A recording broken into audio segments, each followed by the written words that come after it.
I still vividly remember that day, the day I first met Mr. Bennett in the pediatric ward of Massachusetts General Hospital. Spring sunlight was streaming through the windows of the patient rooms as I made my routine rounds through the corridors, filled with the familiar scent of disinfectant. An elderly gentleman in an expensive suit visited one of my critically ill pediatric patients. He was the patient's grandfather, Robert Bennett, who would later become my father-in-law. That evening, when his son Michael came to visit, we exchanged words for the first time. He greeted me, in my nurse's uniform, with a natural, warm smile. "Nurse, my father told me about you. Thank you so much for taking such dedicated care of my grandfather." He spoke to me in a gentle tone, quite different from his father's stern demeanor, with a smile that radiated warmth. His eyes held a kindness that respected others as equals. That was our beginning. My courtship with Michael was like something out of a movie. Despite his prestigious position as a senior engineer at a Google-affiliated company, he was surprisingly humble and treated me, a nurse from a middle-class family, with genuine respect. On weekends, we would stroll through the Boston Museum of Fine Arts and the Public Garden, and attend classical concerts in old churches.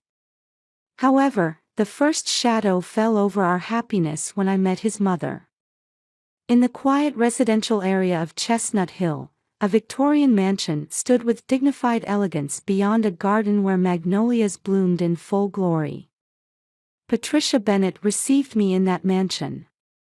In a reception room filled with antique furniture, she maintained perfect poise while pouring tea.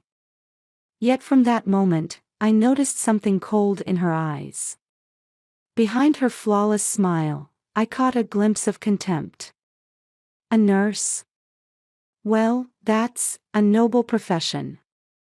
Though young women in this area tend to choose more, shall we say, creative careers. The sarcasm in her words was unmistakable. Contempt for me seemed to ooze from her entire being, clothed in luxury brands. After our engagement announcement, the situation gradually worsened. During the wedding preparations, Mrs. Patricia orchestrated various forms of harassment. Most memorable was on our wedding day when she had arranged for the venue staff to mistake me for a cleaning lady. The staff looked utterly confused when they saw me in my white wedding gown. Nevertheless, our wedding was beautiful. At St. Thomas Church in Chestnut Hill, bathed in spring sunlight, we exchanged our vows of eternal love. Light streaming through the stained glass windows seemed to bless us as we stood at the altar. However, the real trial came afterward. My mother-in-law's reaction when I announced my pregnancy still pains my heart. We sat across from each other at her luxurious dining room table. "Oh my, carrying my grandchild. Are you quite sure?"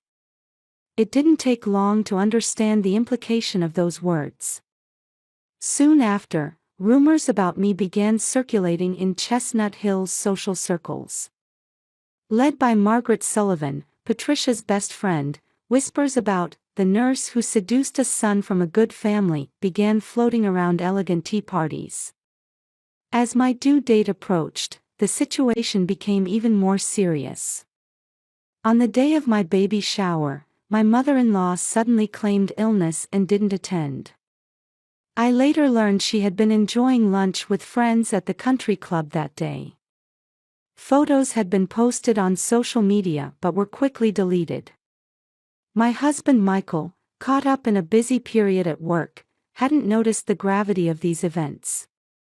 Between late-night meetings and overseas business trips, he tried his best to care for me, but his kindness only highlighted my loneliness. I was forced to face this twisted situation alone. The day I first held our daughter Emily in my arms at the hospital, I made a vow.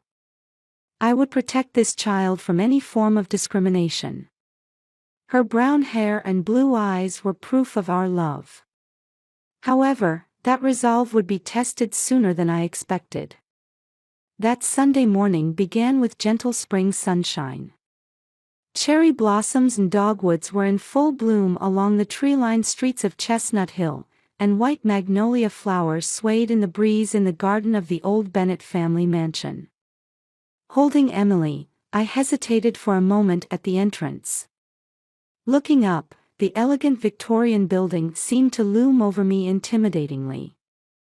The heavy wooden door with its brass knocker gleamed, telling tales of the house's history. "Welcome, Jennifer." Patricia opened the door with a perfect smile. She wore a Carolina Herrera two-piece suit, specially ordered for today, with a Van Cleef and Arpels necklace sparkling at her throat. Her bearing was as elegant as if she were gracing the cover of the Social Register. About 30 guests had already gathered in the reception room. The cream of Chestnut Hill society was elegantly sipping champagne, surrounded by antique furniture.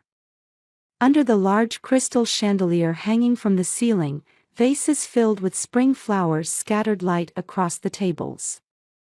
"Oh, so this is the baby everyone's been talking about." Margaret Sullivan approached, dispensing false pleasantries. Her eyes examined Emily as if appraising an unusual exhibit. "Does she really look like Michael?" Small laughs rippled through the room at her words. I held Emily closer to my chest, instinctively protecting her from the deliberate malice. The party proceeded with superficial elegance. Exquisite hors d'oeuvres were served one after another, accompanied by fine wines and impeccable service from perfectly trained staff. Yet beneath this refined atmosphere, something cold always lurked. The gift-giving ceremony began. A Hermès baby blanket, a Tiffany silver spoon, a Ralph Lauren baby clothing collection. Each gift seemed to proclaim the social status of its giver. Finally, Patricia stood up. "This is my special gift." She presented a small box tied with a blue ribbon. The room's atmosphere seemed to freeze for a moment. "Go ahead, open it." My hands trembled. Inside the box was a pink cat collar with a Tiffany charm, clearly expensive, but its meaning was cruelly clear. "Oh, isn't it perfect?" Patricia's voice rang through the reception room. "After all, this child is the offspring of a stray cat my son picked up, isn't she?" Malicious laughter filled the room. Before my eyes, Patricia brought the collar close to Emily's neck, her gestures almost like someone petting a real kitten. "Please stop." My voice trembled. But Patricia pretended not to hear and moved the collar even closer to Emily's neck. The baby began crying, distressed by the sudden contact. "There, perfect." More laughter echoed through the room. Tears rolled down my cheeks. At that moment, I thought to take out my smartphone and record this scene. With trembling hands, I pressed the record button as discreetly as possible. "Oh, Jennifer. Why are you crying? Can't you take a joke?" Patricia's voice dripped with false concern, but her eyes gleamed triumphantly. "I'm sorry. Emily seems unwell." I stood up and hastily left the room. I could still hear laughter behind me. In the hallway, I immediately called Michael. It went to voicemail. Right, he had mentioned an important meeting today. On my way to the entrance, I passed Robert Bennett on the landing. He seemed about to say something when he saw my tear-stained face, but I couldn't stop. Back home, I immediately went to my computer and backed up the video from my phone. Then I began organizing the emails and photos I had been saving as evidence of the harassment. Wiping away tears, I strengthened my resolve. No more running away. This humiliation would be the last. That night, Michael returned home after 11 p.m. His tired expression told of a day spent chasing Silicon Valley project deadlines. His dark navy suit was slightly wrinkled from long hours of video conferences. "Jennifer? You're still up?" Michael stopped when he saw me waiting in the living room. He immediately noticed my red, swollen eyes. "What happened? Did something happen at Mother's party?" Those words triggered something in me. All the emotions I had been desperately holding back came flooding out. "Your mother, she did something to Emily." With trembling hands, I took out my smartphone and played the video. The cruel laughter from that room played through the speakers. The screen clearly showed Patricia bringing the cat collar close to Emily's neck. The color drained from Michael's face. He sat down slowly on the sofa, his eyes fixed on the screen. "Is this some kind of joke?" His voice betrayed the confusion of someone confronted with an unbelievable reality. "This is no joke. This is what your mother did to our daughter in front of 30 people today. But this is just the tip of the iceberg." I opened my computer and began showing him the evidence I had collected. Harassing emails from before the wedding. Deliberate spread of rumors in social circles. The baby shower incident. All organized chronologically in folders that opened one after another. Why didn't you tell me before?" Michael's voice shook. "Because you were busy. And, honestly, I had my pride. I wanted to handle this situation on my own." Michael stood up with a deep sigh and walked to the window. His reflection was visible in the window overlooking the night view. "Mother, she's always been a perfectionist. I knew she was overly concerned with family background, education, and social status, but I never imagined it would go this far." He turned back and looked straight into my eyes. "Jennifer, I'm so sorry. I should have noticed. I failed to protect my wife and daughter from this treatment." His words brought fresh tears to my eyes, but this time they were tears of relief. "But that's enough. I can't stay silent anymore." That collar was the final insult. Michael nodded slowly. "Let's go see Father tomorrow. Father he'll make the right decision." That night, we talked for a long time. By Emily's bedside as she slept, we planned our next steps. Occasionally, we could hear the baby's peaceful breathing. Each time, it renewed our determination. The next morning, in the car heading to Robert Bennett's law office, Michael spoke quietly. "Mother needs to change. If she won't, then we need to change the definition of family." The morning sun reflected brightly off the skyscrapers in Boston's financial district. Robert Bennett's office was on the top floor. In the reception area filled with the rich scent of leather, the secretary announced our arrival. "I've been expecting you." Robert Bennett received us in his spacious office surrounded by large windows. Dressed in a navy Brooks Brothers suit, his expression suggested he had already sensed something. "I've already heard about yesterday's incident from Margaret Sullivan's daughter. She was deeply ashamed of her mother's behavior." He had already begun taking action before we showed our evidence. As expected of a senior partner at a major law firm. His efficiency gave me some comfort. However, I didn't expect this much evidence. Robert's expression grew increasingly stern as he watched the video. "This is clear psychological abuse. Against a 2-month-old infant, no less." He sighed deeply and took a photograph from his desk drawer. It was a photo of a younger Patricia. She always had a tendency to demand perfection. But that was also a reflection of her own insecurities. I've heard her mother was similar. I leaned forward at those words. You mean, this has been a generational issue?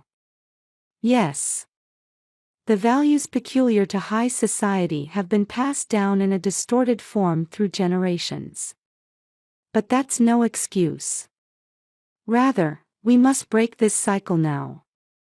Robert stood and walked to the window. Looking down at Boston's cityscape, he spoke his decision. From today, we begin concrete action. First, we'll inform the church authorities. Then report to the charity organizations she's involved with. And simultaneously. He paused for a moment. We'll begin divorce preparations. This is my decision. She needs time to deeply reflect on her actions. The air in the room froze at those words. That's. I couldn't hide my confusion. I hadn't expected things to escalate this far. Jennifer, don't worry. This is between Patricia and me. It's also my responsibility for pretending not to notice for so long. Robert's voice carried firm resolve. However, there's something we need to do first. Call an emergency family meeting. Patricia needs to understand the gravity of her actions. He returned to his desk and called his secretary on the intercom. Prepare the conference room immediately. I'll contact Patricia directly. After hanging up, he turned to us. This will be a difficult time. But remember this. This decision is also for Emily's future. I don't want her to inherit these distorted values. A heavy atmosphere hung over the top floor of the skyscraper housing Robert Bennett's law office. The main family members had already gathered in the conference room. The first thing that caught my eye was Patricia's clearly distressed state, unusual for someone known for her graceful composure. She couldn't hide her confusion at her husband's emergency summons, and even her usually perfect makeup seemed slightly disheveled. What is this meeting for? So early in the morning. Her voice held a hint of anxiety beneath its usual arrogance. You'll know soon enough. Robert's voice was cold. He sat at the end of the large conference table, reviewing documents. Family members arrived one after another. Patricia's sister Elizabeth, her brother James, and Robert's brother Richard. All took their seats, unable to hide their agitation. Michael and I were directed to sit next to Robert. From the conference room windows, Boston's cityscape spread out before us. Church spires were visible through the morning haze. Somewhere, church bells struck 9. Let's begin. Robert stood up. He took a tablet and projected an image onto the wall screen. Patricia, could you explain this? The screen showed footage from that Sunday's party. The audio began playing through the room. Patricia's cruel words, the surrounding laughter, and the babies crying. This can't be. The color drained from Patricia's face. Wait, this was just a joke. Everyone was laughing, weren't they? A joke? Robert's voice resonated deeply. You call psychological abuse of a 2-month-old infant a joke. He manipulated the tablet further. The screen displayed evidence of past harassment, one after another. Emails, social media posts, secretly taken photos. All organized chronologically. Were these all jokes too? But she. Patricia pointed at me. She's not of our class. How could a mere middle-class nurse be part of our family? Silence. Robert's angry voice echoed through the conference room. Everyone held their breath. That statement just made everything clear. Your deep-rooted discrimination. He took out some documents. This is a divorce mediation application. I've already consulted with lawyers. What? Patricia's voice trembled. And these are copies of reports to the board. More documents were presented. A demand for resignation from the Boston Ladies Charity Foundation presidency. Notice of removal from the St. Thomas Church Board. And... Wait! Patricia cried out. Don't I have a right to explain? You've already exercised that right, Robert said coldly. Just now, you revealed your true feelings in front of everyone.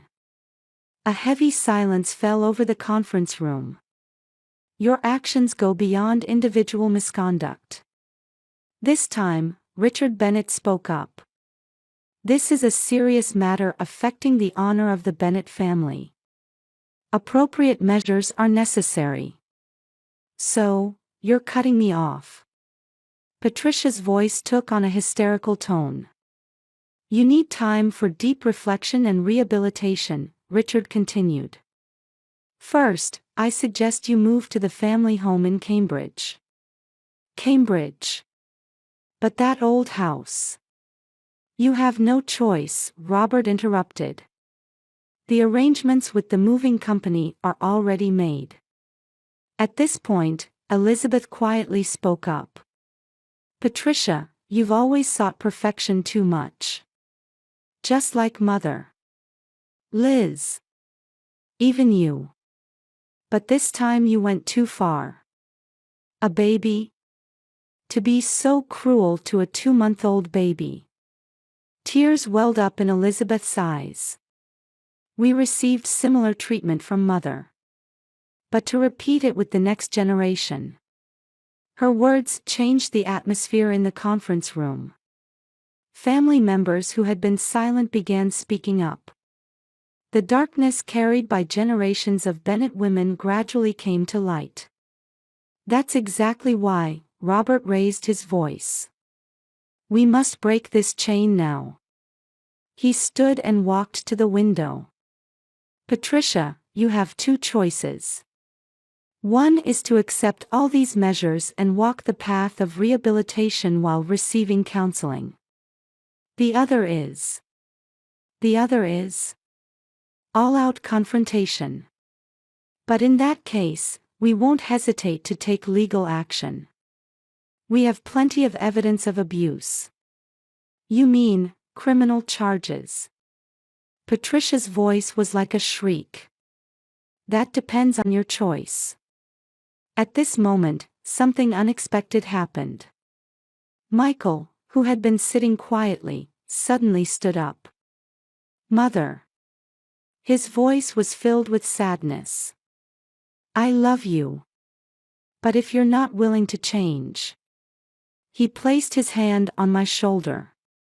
I will fully support Father's measures to protect my family. This might be my final act of filial love. At those words, Patricia's composure crumbled. For the first time, she began shedding real tears. Michael. I. She suddenly turned to face me. Jennifer. But the words wouldn't come. Instead, she began sobbing violently. The heavy atmosphere in the conference room gradually began to shift. Outside the window, a ray of light began breaking through the clouds. Robert slowly began gathering the documents. Let's confirm the decisions. Patricia will move to the family home in Cambridge. She will immediately resign from all social positions. She will receive counseling twice a week. For 6 months, she will be prohibited from meeting Emily. Any contact after that will depend on the counselor's judgment. Are there any objections? Everyone in the room quietly nodded, each carrying their own thoughts. After the meeting, I found myself alone with Robert in the hallway. Are such severe measures really?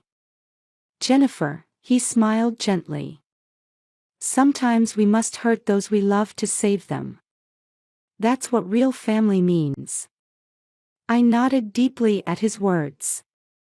Outside the window, spring sunlight embraced the city, announcing the beginning of a new season. Change sometimes brings pain. But true healing lies beyond that pain. Our new family story was about to begin. About 6 months after that day, the scenery in Chestnut Hill had changed to autumn colors.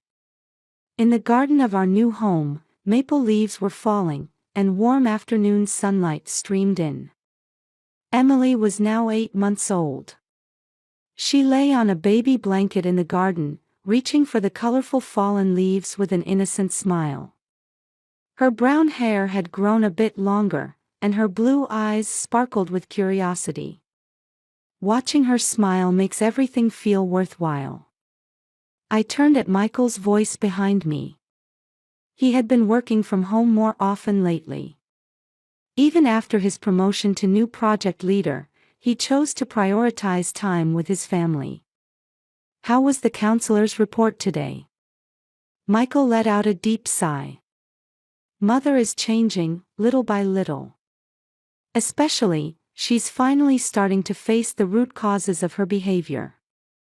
Patricia had been living quietly in the family home in Cambridge. The twice-weekly counseling sessions had apparently become a major turning point for her. Last week, I received a letter from Mother. Michael pulled an envelope from his pocket. On expensive stationery, Patricia's neat handwriting formed the words. For years, I've avoided facing the darkness within me. I unconsciously accepted the values inherited from my mother as absolute, unable to recognize their distortion. The letter contained her first sincere confessions. Through counseling, I'm beginning to understand how cruel and inhumane my actions were. Particularly, my behavior toward an innocent baby can never be forgiven. I closed my eyes involuntarily. The memory of that day still comes back occasionally. Jennifer, I want to offer my heartfelt apology for everything I've done to you and Emily. I couldn't read any further. Tears were flowing from my eyes. Mother isn't asking for forgiveness, Michael said quietly. I think she just needed to acknowledge her mistakes and put them into words. Just then, we heard a car approaching from beyond the garden. Ah, Father. Robert Bennett entered the garden in his usual navy suit.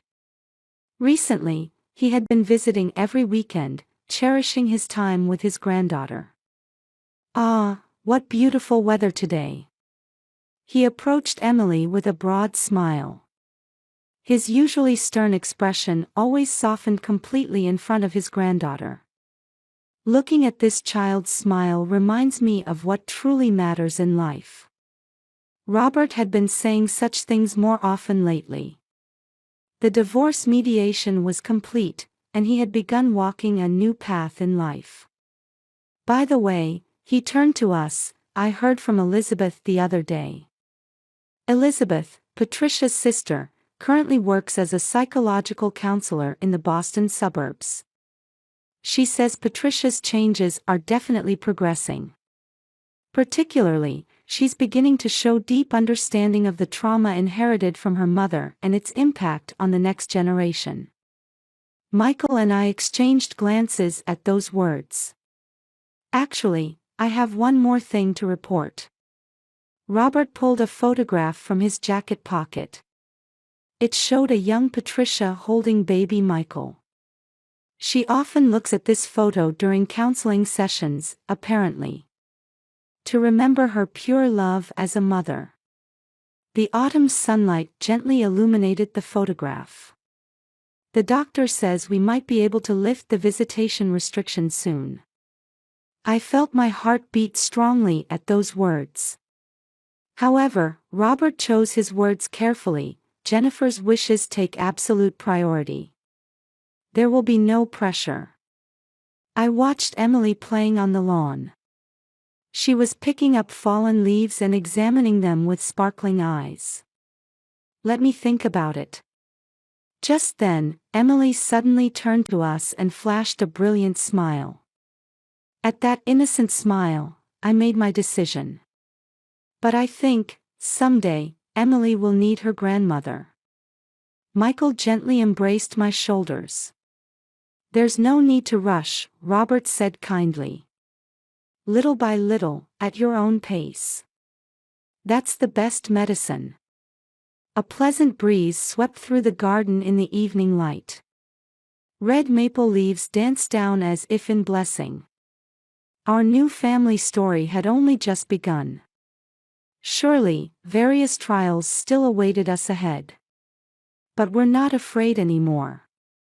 Because we've learned that true strength isn't about seeking perfection, but about accepting imperfection, learning from it, and growing together. Emily picked up another fallen leaf. Her profile, illuminated by the setting sun, shone like an angel. Hope always exists in such simple daily moments. We had etched this certain truth in our hearts.